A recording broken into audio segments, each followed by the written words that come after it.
en el sentido de ser una sesión de lunes por la tarde, nuestra sesión número 50. Tenemos el agrado de recibir a Andreas Gross, contarles a todas y a todos que él es académico, experto en mecanismos de democracia directa, enseña hace 30 años democracia directa en perspectiva comparada global en distintas universidades alemanas, los últimos 4 años en Hamburgo, en la Universidad Helmut Schmidt. Él es historiador, cientista político y uno de los mayores expertos globales sobre democracia directa. Es miembro del Parlamento suizo ya por 24 años y en ese rol es miembro de la comisión que elaboró la completa revisión de la Constitución suiza. Es autor y figura clave de 4 plebiscitos de iniciativa ciudadana en Suiza, por nombrar algunos: la abolición del ejército, la oposición a compra de nuevos aviones de guerra, la entrada de Suiza a las Naciones Unidas y la introducción del referéndum constructivo a la Constitución. Es miembro líder del Consejo Constitucional de Zúrich, que escribió una nueva constitución cantonal. Tiene una amplia experiencia teórica y práctica, como lo hemos visto a partir de estos antecedentes, en mecanismos de democracia directa como ciudadano y como político, que ha defendido en muchas instancias los mecanismos de democracia directa en el Parlamento. Esperamos que Andreas haya escuchado la presentación, que haya también escuchado que estamos agradecidas y agradecidos de tenerlo aquí presente con nosotras y nosotros, y darle la palabra de 10 minutos, 15 minutos, me dice Mario, nuestro secretario, para escucharte, Andreas. Bienvenido. Ok, muchas gracias. Agradezco mucho la invitación, que compartan su tiempo conmigo, su tiempo preciado. En 15 minutos trataré de hacer 4 puntos principales. El primero es que la democracia directa no es una idea suiza. Es una idea y un proyecto de la Revolución Francesa desde los filósofos más progresistas de ese tiempo, Jean-Marie Condorcet, y fue introducido en tiempos democráticos de la Revolución Francesa entre 1791 y 1793 por la primera vez. En Suiza, después de 3 revoluciones, se tomó esta idea, y uno puede pensar que es una idea suiza porque hubo una revolución democrática en Suiza, la primera después de la revolución liberal, que introdujo la democracia directa en el sentido participativo que entendemos hoy día. Eso quiere decir, en la primera revolución liberal de Suiza, de 1848, que transformó a Suiza en la única democracia europea del momento, ahí había básicamente un sistema representativo de democracia, se estableció. Y la única idea que se tomó de la Revolución Francesa fue el plebiscito obligatorio para reformas constitucionales. Eso quiere decir que la Constitución es democrática solamente cuando se entiende como un acuerdo entre la mayoría de la ciudadanía, y cuando la mayoría de la ciudadanía está de acuerdo en hacerle cambio en un referendo o plebiscito.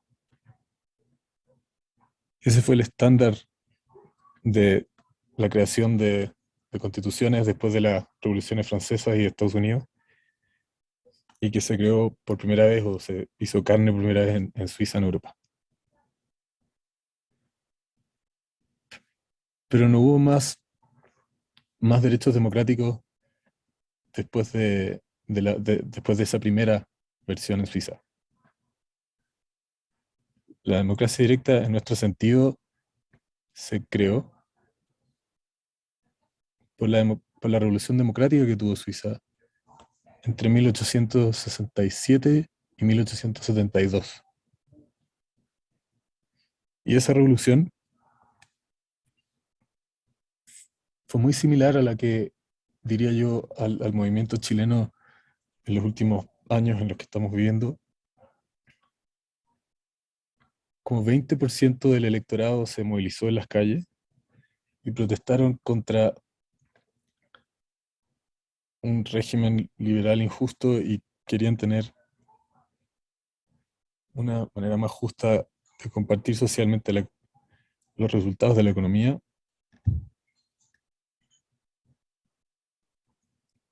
que se produjo después de la introducción de democracia directa en 1100, o sea, después que mejorara lo que pasó en 1948. Fue una revolución social democrática de la gente en el sentido genuino del término, del pueblo. Y querían aumentar el poder de la ciudadanía entre elecciones también, no solo en elecciones. Y es por eso que pelearon por más herramientas democráticas, que la democracia no fuera reducida solamente a las elecciones, sino que también entre elecciones tuvieran los derechos para poder votar sobre leyes, para hacer propuestas, para nuevas leyes o cambios constitucionales. Y esta revolución fue muy exitosa. Cambió el cantón de Zúrich completamente a un sistema de democracia directa, o sea, junto con, eso quiere decir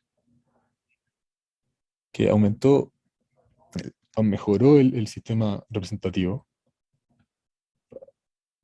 hacia más soberanía popular, ayudó a mejorarlo en ese sentido.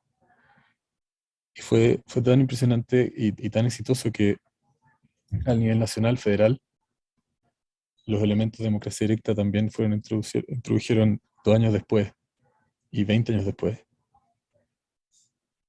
Y eso quiere decir que en el siglo XX Suiza fue por mucho tiempo una democracia directa bien, que funciona bien.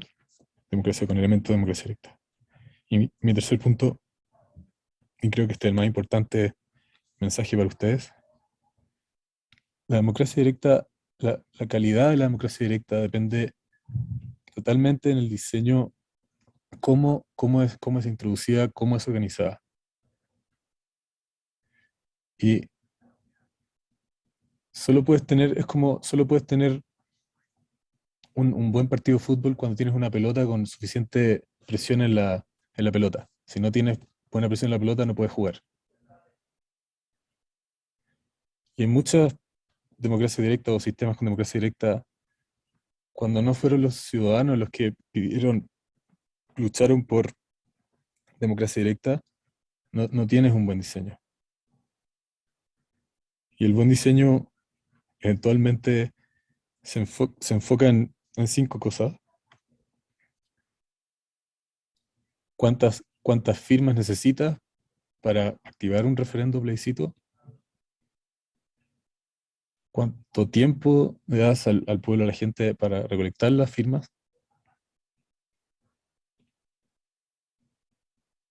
¿Pueden recolectar las firmas de manera libre?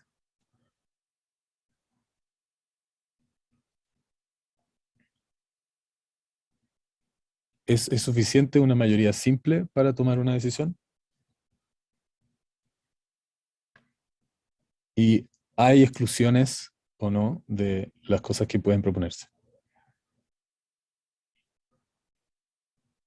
Y en esas áreas, en esas áreas del mundo en que la democracia directa ha sido introducida por movimientos de ciudadanos, diría que eso también es cierto en Irlanda o, o en algunos estados de Estados Unidos. en California, Oregon, Colorado. Esos elementos están organizados de una manera amistosa con la ciudadanía. Eso quiere decir, que las firmas no más de 2, 3, 5% del electorado y darles al menos medio año o un año para recolectar firmas.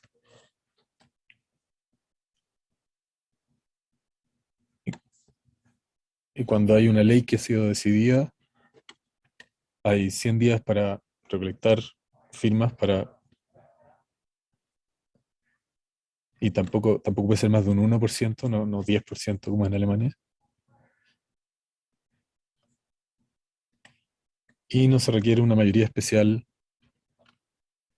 porque el pueblo, la ciudadanía, es la ciudadanía y no son representantes. Y no excluyes cosas como impuestos, gastos, porque la ciudadanía es la que paga los impuestos y cuando ellos son los que pagan, también deben ser los que deciden cómo se gasta y cuánto pagar, porque saben que son ellos los que pagan. Y el último punto que me gustaría hacer es que la democracia directa no es una alternativa a la democracia representativa, es una democracia representativa mejorada. No reduce, no reduce la soberanía del pueblo, de la ciudadanía a las elecciones, sino que crea una noción de soberanía que es más que meramente elecciones. Permite la participación en la creación de las leyes y en el desarrollo de la Constitución siempre, no solamente una vez, cuando el plebiscito salió, por ejemplo, sí pasa. Y todo el mundo se le pregunta qué piensa. Y esta más amplia noción de la representación hace la parte representativa más representativa. Ese es probablemente el punto central, que no es una contradicción tener representación, sino que cuando más personas participan,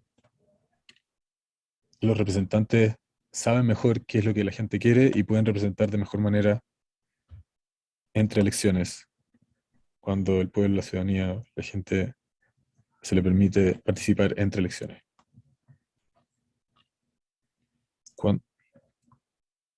Cuando desarrollas la democracia de esta manera, creas un bello resultado en el sentido que la distancia entre político y ciudadanía se reduce. La ciudadanía se identifica más con los políticos, no lo ven como, o con la política, no lo ven como algo alienante a la política. Y les gusta las cosas públicas. Se sienten más identificados con toda la sociedad, mucho más. Porque cuando participan, se sienten parte de ese todo. Y no solo como un objeto, sino que como un sujeto de toda la sociedad. Y en este sentido, tienes una enorme presencia cuando se comparte el poder mejor con la ciudadanía, invitándola a participar en la organización del bien común de manera directa y no solamente vía representante. Esos son mis 15 minutos y estoy listo para responder sus preguntas y feliz de hacerlo. Muchas gracias por su atención.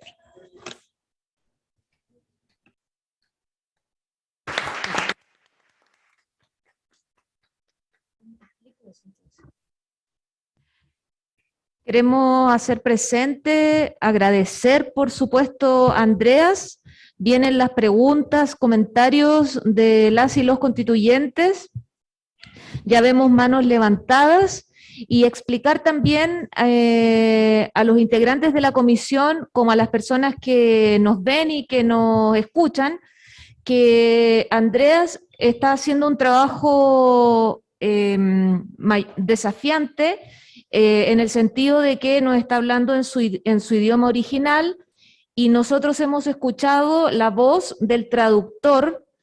Entonces, esa es la característica de esta exposición, en ese sentido, en el sentido de que Andreas está en su idioma, hablando en su idioma original, ¿cierto? Y nosotros hemos escuchado a su traductor, quien ha sido un aporte para comunicarnos, para facilitar la comunicación entre Andreas y las y los integrantes de la comisión. Entonces tenemos la primera pregunta de parte de Agustín y luego de Jorge Baradit. Adelante, Agustín. Gracias, Erika, por la palabra y muchísimas gracias a Andreas y al traductor que nos trajo su mensaje. Dos preguntas. Antes de eso, celebro que Andreas haya defendido como corresponde las modalidades de democracia directa como complementarias de la democracia representativa y no como sustitutivas de la democracia representativa. Yo estoy seguro que vamos a tener modalidades de democracia directa en nuestra futura constitución y eso va a mejorar la calidad de la democracia en general, no de la democracia directa ni de la representativa. Vamos a tener una mejor democracia en cuanto incorporemos modalidades de democracia directa. Dos preguntas, una general y una específica. La general, ¿cuál ha sido la experiencia en Suiza del hecho de que en una democracia directa se expresan inevitablemente los más variados intereses de una sociedad abierta? Una sociedad abierta, digo yo, siempre es un avispero de creencias, de ideas, de interpretaciones del pasado, de planteamientos sobre el futuro, de maneras de pensar, de modos de vida, pero también una sociedad abierta es un avispero de intereses. Prácticamente no hay persona ni grupo que no se mueva por intereses. Y empleo la palabra intereses no en un sentido peyorativo, sino descriptivo. ¿Has visto tú en Suiza que ese avispero de intereses complique el ejercicio de la democracia directa? Y la segunda pregunta más específica, compartiendo las modalidades que tú señalaste de democracia directa, ¿qué opinión te merece la revocación del mandato a autoridades elegidas por sufragio universal? Porque de todas las modalidades es la que a mí me ofrece más duda, porque se presta, creo yo, pero no sé la experiencia en Suiza, para vendetas políticas espontáneas que se arman en un momento determinado contra un político de derecha, después contra un político de izquierda. No somos los seres humanos muy objetivos ni muy serenos y de repente agarramos mala con un político y podemos querer vengarnos de él. Perdón por el minuto extra, Mario. Gracias, Agustín. Tomamos nota de tu pregunta. Vamos con Jorge. Hola, Andrea. Buenas tardes acá. Un abrazo enorme desde un país en el fin del mundo que hace tanto tiempo que está buscando su destino, ¿no? Y quiero darte las gracias por el tiempo que te has dado para escucharnos. Chile no ha sido un país que históricamente haya tenido mecanismos de democracia directa. De hecho, históricamente es un país que ha estado gobernado por distintas formas de élites, oligarcas, élites económicas, élites políticas. Y bueno, una de las razones del estallido fue justamente que el pueblo de Chile no contaba con herramientas para liberar su energía, para indicar el camino, y eso es como la definición de una bomba, ¿no? No tener cómo liberar esa energía. Entonces, mi primera pregunta en ese sentido es, ¿cómo ves tú en un país que no tiene cultura de participación ni de herramientas de democracia directa, la implementación justamente de estos mecanismos? ¿Requiere de un proceso que acompañe como una, qué sé yo, una institución que fomente la participación y los mecanismos, o esto es simplemente que habiendo esos mecanismos la sociedad se vuelca hacia ellos, ¿no? Y la segunda pregunta tiene que ver también con lo que indica Agustín. Chile quiso en algún momento, así lo interpreto yo, otros tendrán otras interpretaciones, despedir a su presidente, ¿no? Luego del estallido social y de la crisis grave de derechos humanos que él desata, quiso de alguna manera a través de sus representantes revocarle el mandato y no se pudo. Nos parece a algunos constituyentes que la revocatoria de mandato es un mecanismo de última alternativa que debe estar disponible. Cierro la idea. Pero hay otros que piensan que se puede desbocar, como en el caso de Perú. ¿Cuáles crees tú que son las condiciones para que esto no se repita? Muchas gracias. Tenemos también una pregunta de Beatriz Sánchez. Hola, también muchas gracias, Andreas, por la exposición. Son hartas preguntas, parece. Lo primero, tú mencionaste un tema que para la discusión de esta comisión ha sido muy clave y muy complejo al mismo tiempo, y que tú señalas que son de los puntos importantes a definir al momento de los mecanismos de democracia directa, que son primero los porcentajes y los números y los plazos. Y para nosotras y nosotros ha sido un tema de discusión clave. Entonces, eso yo te quería preguntar, ¿de qué manera se puede ayudar a esa discusión de cuál es el mejor porcentaje respecto a la hora de provocar o abrir un referéndum? ¿Cuál es el plazo para los referéndums nacionales, por ejemplo, a la hora de algo grande como una reforma constitucional, o para derogar una ley, por ejemplo? ¿Cómo podemos ir visualizando eso en un país, como decía Jorge antes, donde no tenemos mecanismos de democracia directa, nos enfrentamos por primera vez a establecer ese tipo de números? Esa es la primera pregunta. Y la segunda, tú hablabas sobre la no limitación de temas. O sea que algo importante acá es no poner ningún tema como límite, y me parece una reflexión muy interesante a propósito de si tenemos la capacidad de poner límites y cuáles podrían ser esos límites. Y bueno, siempre tenemos presente en la cabeza el tema de los impuestos, ¿no? Porque a lo mejor se juntarían firmas muy rápidas siempre para eliminar los impuestos. Y en ese sentido, una reflexión tuya respecto a si se ponen límites a lo que la gente pueda votar o no, y quién pone esos límites. Muchas gracias. Y por último, Andreas, tenemos una pregunta de parte de Loreto Vallejo. Adelante, Loreto. Muchas gracias. Buenas tardes a todas y todos.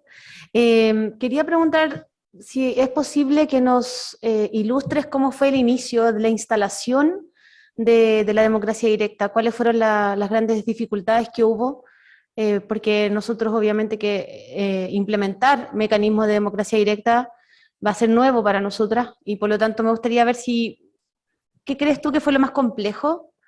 Y brevemente, ¿qué opinión crees tú que podamos tener nosotros acá? ¿Cómo puede ser acá ese inicio?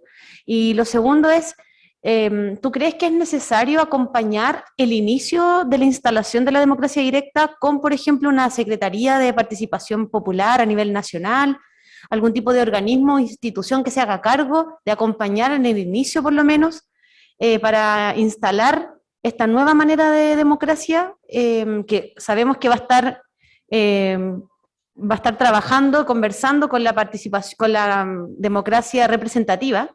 Entonces, si tú consideras que es importante tener algún tipo de acompañamiento a través de un organismo estatal. Muchas gracias por tu experiencia y por la conversación que estás generando en la convención. Andreas, seguimos con preguntas, lo que muestra el gran interés por tu experiencia, por tu conocimiento. Tenemos una pregunta de Lisette Vergara. Adelante, Lisette. Sí, primero que todo, saludarles a todas compañeras y compañeros, también al expositor. Muchas gracias. La democracia directa efectivamente es algo que necesitamos. Venimos de un estallido social, entonces evidentemente, como bien señalaba Jorge en un momento, ahí se notaron las falencias democráticas que tenemos en la actual Constitución y que estamos llamados a superarlas en esta nueva. Dicho eso, mis preguntas son bien puntuales. Uno, ¿cuál es el carácter de la participación? Por ejemplo, cuando te presentaban, hablaban de los incidentes. No obstante, incidente no es lo mismo que vinculante, y entiendo que su propuesta es vinculante. Entonces, si pudiese profundizar en aquello, en una primera instancia lo agradecería. Y lo segundo es sobre la revocación de mandato. Creo que todos tenemos claro que es un mecanismo necesario, la revocación de mandato, ya sea con criterios más o menos altos. Ahí concuerdo con Jorge que tiene que ser una última salida de escape y no quizás la primera opción. No obstante, la pregunta es, ¿solamente revocación a cargos unipersonales o también a los colegiados, como podría ser en este caso el Congreso Plurinacional del que estamos hablando, o el mismo Consejo Territorial, que son cosas que estamos discutiendo hoy, acá, en otras comisiones de la convención? Entonces, es importante verlo como un sistema integrado donde tiene que conversar estos mecanismos de democracia directa con lo que está saliendo como proyecto de nueva constitución. Entonces, si pudiese abordar eso, lo agradecería. Muchas gracias. También tenemos la pregunta de Mario Vargas. Adelante, Mario. Hola, un gusto. ¿Se me escucha, cierto? Muy bajito. Muy bien, ahora sí. Un gusto saludarte, Andreas, también a Nolbert, que está haciendo la traducción. Así que un gusto tenerlo aquí en este espacio democrático, aportando también desde su experiencia. Eh, Dentro de un Estado regional y la distribución del poder que se está realizando, tenemos que fortalecer la democracia en nuestros territorios, ¿ya? Y hemos visto que los mecanismos de democracia directa son los que ya están conversados y van a ser insertos dentro de este proyecto social que está en construcción en nuestro país. En relación a la experiencia comparada en nuestra región y en el mundo, que también han utilizado estos canales de participación y el fortalecimiento de la democracia en los territorios, mi pregunta es, ¿por qué, estando estos mecanismos dentro de los países en función y determinados en el fortalecimiento de la democracia, por qué no han funcionado? ¿Por qué han sido tan poco en la experiencia comparativa utilizados?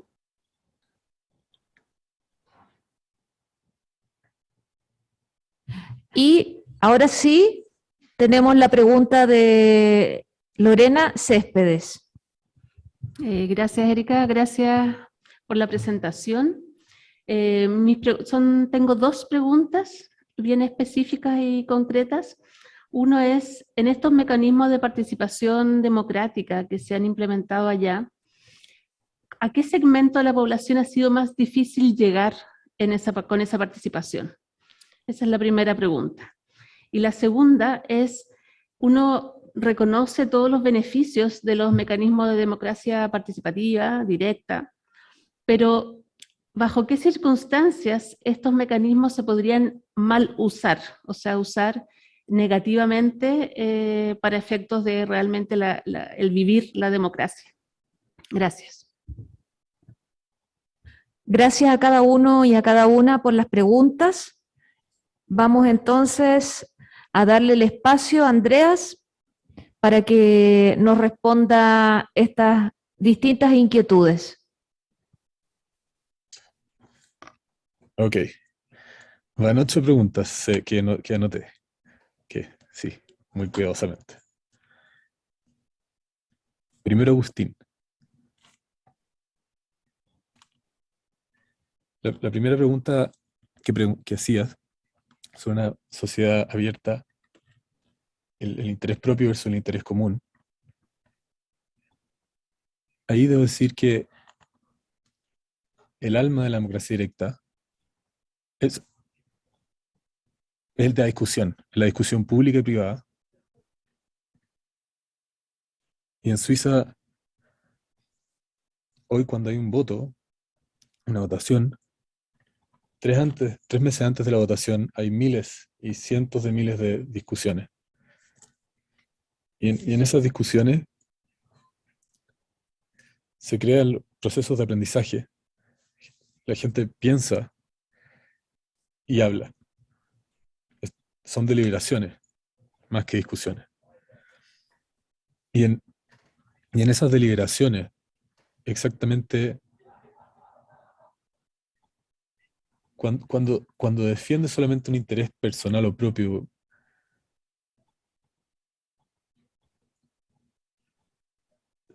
tu alcance es muy limitado. No es un buen argumento contra alguien que demuestra que tu punto de vista es en realidad personal y que va en contra del interés común. Entonces, para convencer a la gente sobre el interés general, es una de las maneras más efectivas de discutir, hablar sobre el bien común y persuadir en ese sentido. Y en ese sentido, en Suiza diría yo que hemos tenido buena experiencia, muy buena. También que a veces tenemos la impresión que las personas no tienen ningún interés personal ya, porque tienen tanto miedo de la sociedad que casi que entregan intereses propios, algo que, por ejemplo, que los franceses, por ejemplo, nunca creerían, nunca entenderían, que la mayoría de los suizos se rehusan a una ley que les da más vacaciones.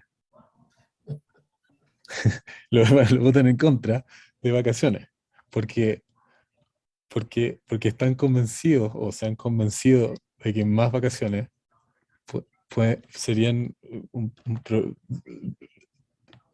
podrían dañar la solidez de la economía y no quieren dañar la solidez de la economía, entonces no votan por más vacaciones. Y lo mismo pasa con ingresos básicos universal, por ejemplo, que se votó en contra. Recién escuché a un estudiante en mi universidad que enumeró varios ejemplos de eso, en que se puede mostrar que la gente no simplemente sigue su interés propio, sino que piensa mucho más, porque la discusión les ayuda a hacerlo, a pensar qué es lo bueno para toda la sociedad y no solamente para su interés personal. El segundo punto es sobre las autoridades. En el siglo XIX les debo decir que cuando la democracia directa fue conquistada, en el nivel cantonal, regional, también se incluyó la posibilidad de retraer autoridades como en Estados Unidos, pero no en el nivel federal o nacional. En el nivel nacional nunca hemos tenido esa facultad. Y creo que hay una gran diferencia enorme entre la democracia directa en general y el instrumento contra la autoridad, porque lo que es específico de la democracia directa es que es sobre temas y no sobre personas. Y la discusión sobre temas es muy diferente, es de mucha mejor calidad que la discusión sobre las personas. Y, entre paréntesis, ese fue el argumento también en el siglo XIX, que la pregunta más difícil es más fácil de entender que la persona más simple. Porque las personas cambian todo el tiempo y es muy difícil por adelantado jugar a las personas. Ese es uno de los mejores argumentos para la democracia directa y no para elegir entre personas solamente en elecciones. Y volveré a ese tema de la autoridad, porque también lo preguntaron otro colega.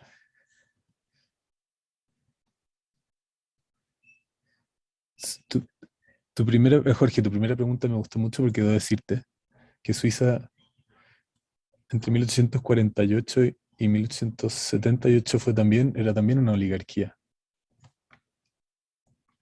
Y porque era una oligarquía, la gente empezó a pedir para exigir más democracia que las meras elecciones. Y la estructura oligárquica del poder, que 10% de la gente tenía el 90% del dinero y no se compartía ese beneficio con todos. Esa fue la principal motivación por una mejor democracia. Y la idea fue que cuando la gente era escuchada, que fuera escuchada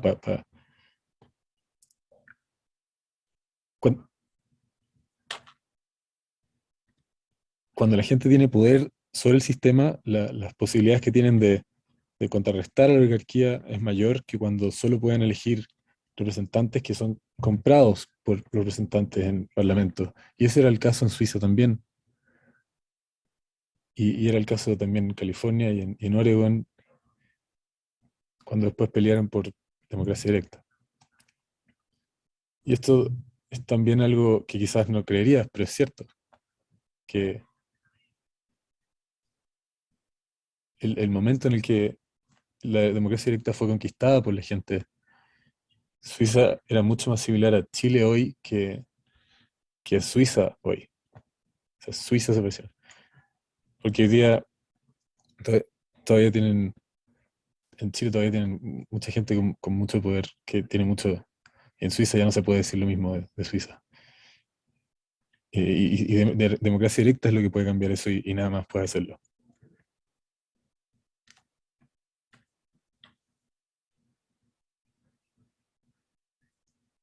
En- en- en- en- entiendo que Jorge decía que querían decirle adiós al presidente y que esa es la idea, pero el problema es que el punto es que cuando tienes democracia directa y tienes un mal presidente, siempre puedes decir que no a algunas de sus decisiones. Y es por eso que la revocatoria de mandato no es necesario la revocatoria cuando tienes un buen sistema de democracia directa, porque cuando puedes tomar decisiones contra decisiones que toma la presidencia, entonces es más fácil esperar a la próxima elección y no. De ahí puedes ajustarte y, y- y olvidarte de la revocación mientras tengas un buen sistema de plebiscito y referendo. O sea, es posible cuando el buen sistema está.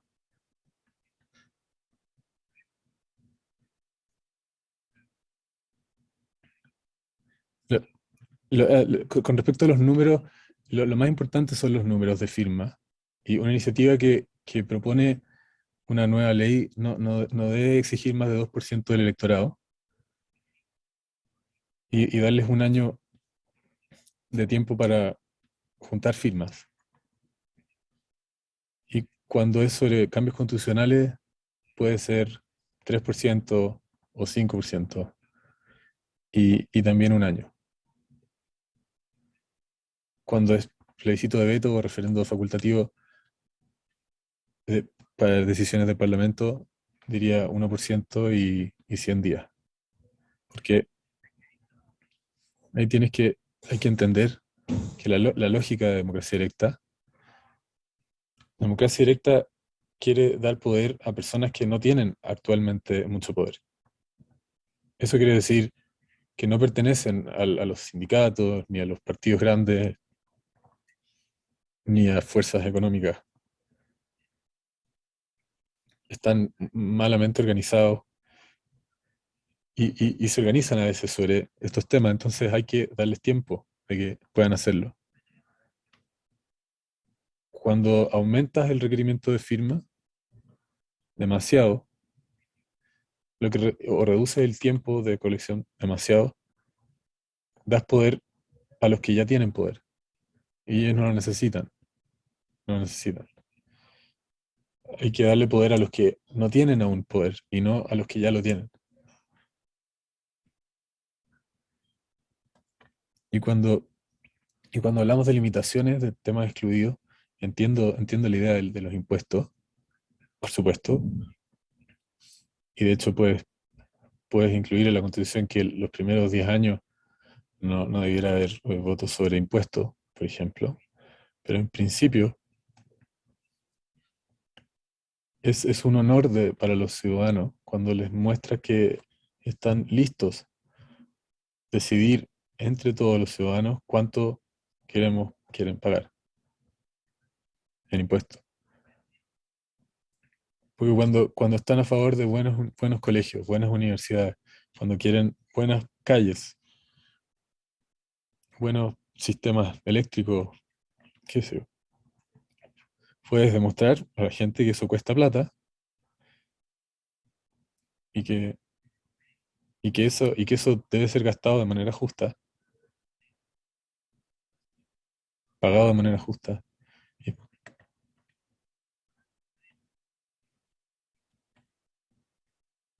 y de hecho fue la primera vez en Suiza, con democracia directa, la primera vez que se introdujo impuestos progresivos, o sea que pagan más los que tienen más, fue a través de democracia directa. En el tiempo liberal anterior a democracia directa en Suiza, el Estado solamente se financiaba con impuestos indirectos a los consumidores, como el IVA en el fondo.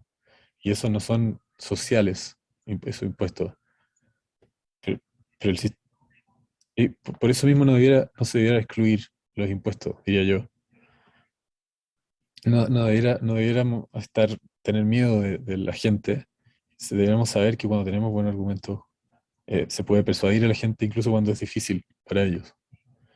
En Alemania nunca creyeron eso, pero en Suiza hace 30 años el ministro de Hacienda convenció a todos que pagaran más impuestos de gasolina porque les pudo mostrar que es necesario ecológicamente.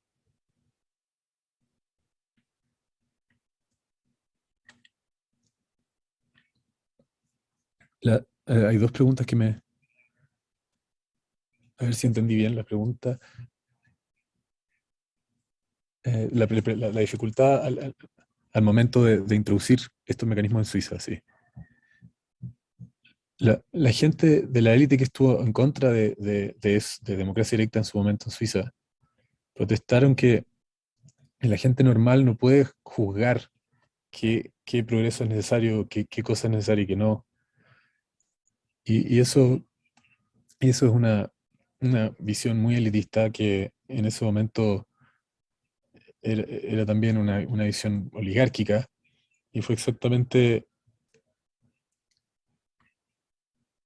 la esencia de la revolución que,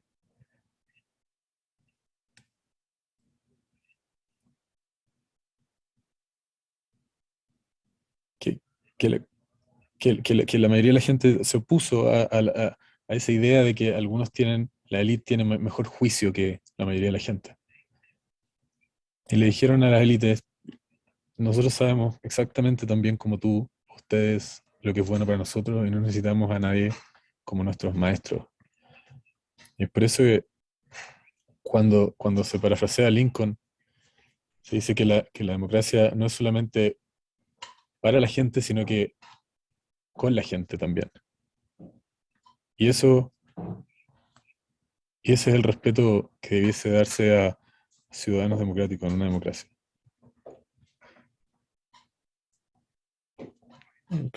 Sobre el segundo punto, este es un muy buen punto. En Suecia tienen ti-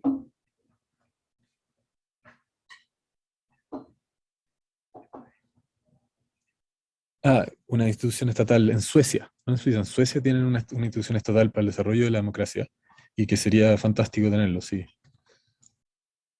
Y estaría feliz, por supuesto, de ayudarles a construir eso. Pero creo que van a tener suficiente que hacer.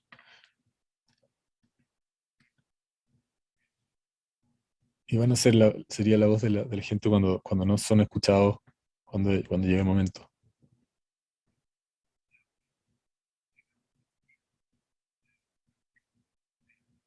Con respecto a la pregunta de quién participa, esa es una pregunta, por supuesto, esencial. Hoy día se puede decir que 80-85% de la gente en Suiza participa en al menos un referendo en 4 años. Y 30% participa en todos los referendos. Y entre medio, la gente decide qué es lo que considera importante, qué se les habla directamente. Y en promedio, en los últimos 2 años, en el tiempo de COVID, incluso en estos tiempos difíciles médicos, tuvimos una participación de 60-65%. El promedio está bajo 50%, pero la participación en temas es mayor a la participación en las elecciones de representantes. No, no es tan fácil decirlo, pero la sociedad suiza, se puede decir, somos una sociedad de clase media. 80% es de la clase media.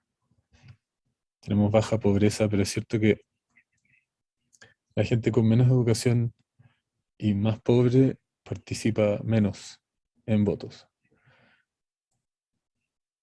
Pero participan incluso menos en elecciones de representantes.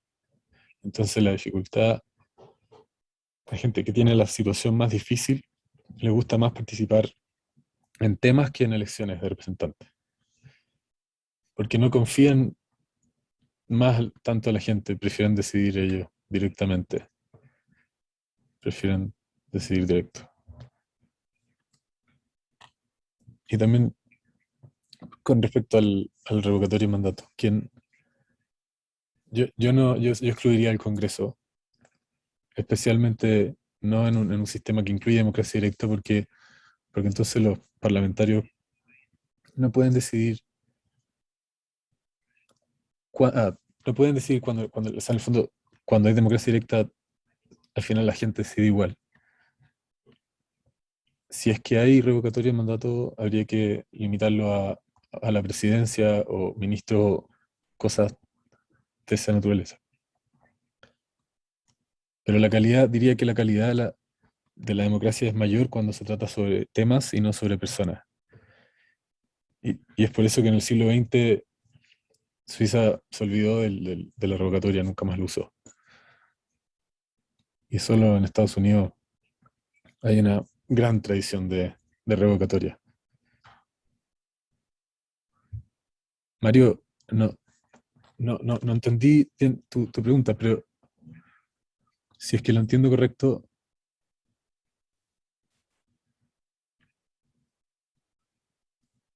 cuando quieres aumentar la calidad social de la legislación, la, la probabilidad de lograrlo es mayor cuando incluyes a más gente en la decisión.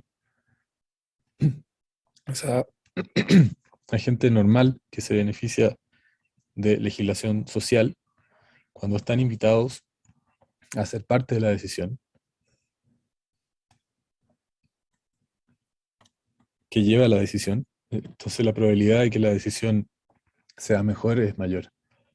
En ese sentido, siempre digo que en Europa un buen estándar social de estado de bienestar, es consecuencia de una buena democracia y solo excepcionalmente en sistemas totalitarios como en Alemania después de la Primera Guerra Mundial, que el presidente desarrolló un buen sistema social, pero es solamente porque presión del Partido Socialista, no porque estaba convencido a hacerlo.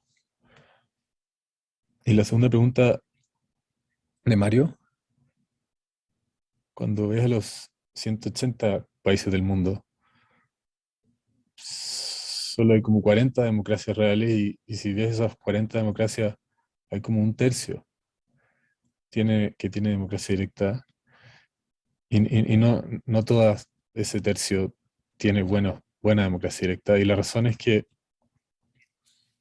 es común que la democracia fue integrada y diseñada por la élite, y entonces la élite no respetó las necesidades de esas personas que no tienen tanto poder. Y es por eso que no implementaron una democracia directa amistosa con la ciudadanía. Y esa es la razón por la que la democracia directa no pudo desarrollarse en estos países, a pesar de que la democracia representativa tampoco estaba tan mal.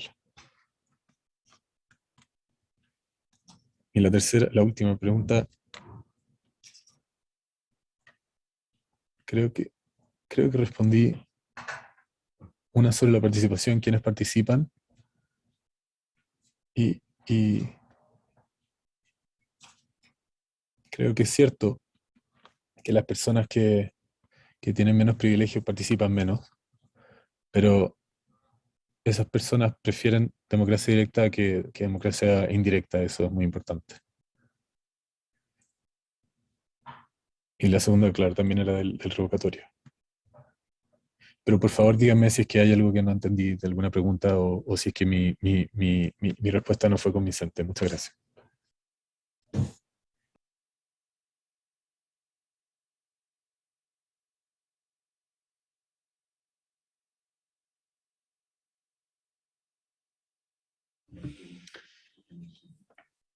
Andreas, te queremos agradecer mucho. Creo que, bueno, fueron muchas preguntas, mucho interés además por este tema.